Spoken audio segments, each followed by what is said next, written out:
কৰ্ম কেতিয়াও সৰু বা ডাঙৰ বুলি নাথাকে, সকলো কৰ্মই সমান। সেয়া লাগিলে ডাক্তৰেই হওক বা দিন হাজিৰা কৰাজন, ইঞ্জিনিয়াৰজনেই হওক বা খেতিয়কজনেই হওক, প্ৰত্যেকজনেই দুমুঠি খাদ্যৰ বাবে, কিছু সুখৰ বাবেই প্ৰতিদিনে কষ্ট কৰি আছে। কোনো এটা সম্পৰ্কত কাজিয়া চৰম পৰ্যায় পালেও যদি কাষৰ মানুহজনে আনজনক এৰি থৈ নাযায়, তেতিয়া বুজিব মানুহজনৰ বাবে আনজন কিমান দামী। যিজনে সংগীগৰাকীৰ দুৰ্বলতাসমূহ জনাৰ পিছতো সেই দুৰ্বলতাবোৰত আঘাত নকৰে, সেইজনৰ ভালপোৱাক সন্মান কৰক।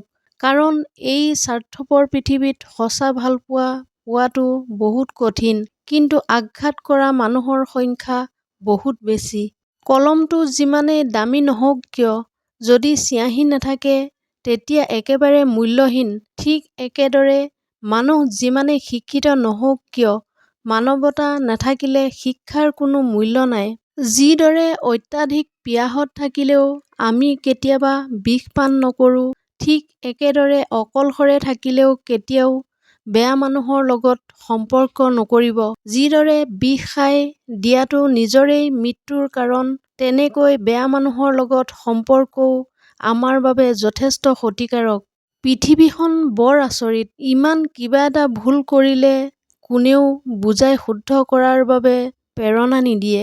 মাথো জানে কিদৰে আৰু তল পেলাব পাৰি, কিদৰে হেয় প্ৰতিপন্ন কৰাব পাৰে। মানুহে আচলতে এই তল পেলোৱাৰ বাবে বা শেষ কৰিবলৈ চেষ্টা কৰি থকাতকৈ ভাল কামত আগবাঢ়ি যাব লাগে। আন্ধাৰৰ পিছত পোহৰ নিশ্চয় আহিব। এই মন্ত্ৰৰে আলোকিত হৈ ভৱিষ্যতলৈ আগবাঢ়ি যাব লাগে। চেষ্টা আৰু কষ্ট কৰি থাকিলে সফলতা এদিন আহিবই। তেতিয়া আপোনাৰ জীৱন অতি সুন্দৰ আৰু সন্মানীয় হৈ পৰিব। সফল হ'ব নোৱাৰা মানেই হাৰি যোৱাটো নহয়। চেষ্টা কৰি যাওক, এদিন সফলতা আহিবই। সেইদিনা কোনো নিৰাশ নাথাকিব। সকলোৱে প্ৰশংসাৰে আদৰি ল'ব। আৰু সেইটো হ'ল আপোনাৰ আটাইতকৈ ডাঙৰ কৃতিত্ব। আপুনি কিছুমান মানুহক বেছি গুৰুত্ব দিলে তেওঁলোকে ভাবি লয় যে আপুনি সকলো সময়তে ফ্ৰী থাকে, বা আপোনাৰ কাম বন একো নাই, অথবা আপোনাৰ কোনো মূল্য নাই।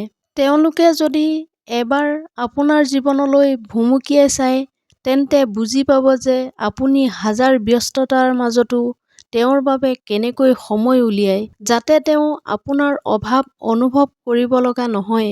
কিন্তু সেই ভালপোৱা পোৱাৰ অযোগ্যজনে আপোনাৰ সেয়া দুৰ্বলতা বা অকৰ্মণ্যতা বুলি ভাবি লয়।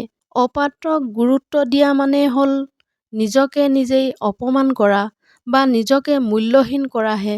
গতিকে তেনে মানুহক দলিয়াই থৈ নিজৰ জীৱনত আপুনি ব্যস্ত হওক আৰু তেওঁক বুজাই দিয়ক যে আপুনি কাম বন নোহোৱা অকৰ্মণ্য নাছিল। কাহানিও মনত ৰাখিব, জাবৰৰ স্থান সদায় ডাষ্টবিনতহে, আপোনাৰ কোলাত নহয়।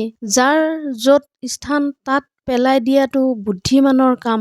আপোনাক বিনা কাৰণতে কোনো মানুহে হিংসা কৰাৰ তিনিটা কাৰণ। আপুনি হয়তো নিজৰ কামত ব্যস্ত থাকে আৰু কোনে আপোনাৰ বিষয়ে কি কয় বা কৰে তাৰ প্ৰভাৱ আপোনাৰ ওপৰত নপৰে।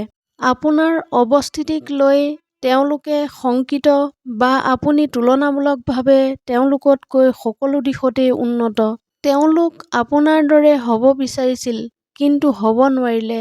আপোনাৰ কাষত থকা মানুহ যেতিয়া আপোনাক লৈ জ্বলিব, জানি ল'ব যে আপোনাৰ খ্যাতি দূৰ দিগন্তলৈ বিয়পি পৰিছে।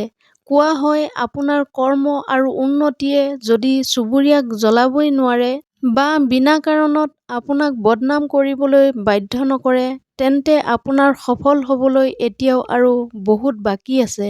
এনেধৰণৰ মটিভেশ্যনেল ভিডিঅ' পাই থাকিবলৈ মোৰ চেনেলটো ছাবস্ক্ৰাইব কৰি ৰাখিবলৈ নাপাহৰিব। পুনৰ অন্য এটা ভিডিঅ'ৰ সৈতে লগ পোৱাৰ প্ৰতিশ্ৰুতিৰে আজিৰ এই খণ্ডটোৰ পৰা বিদায় লৈছোঁ। ধন্যবাদ।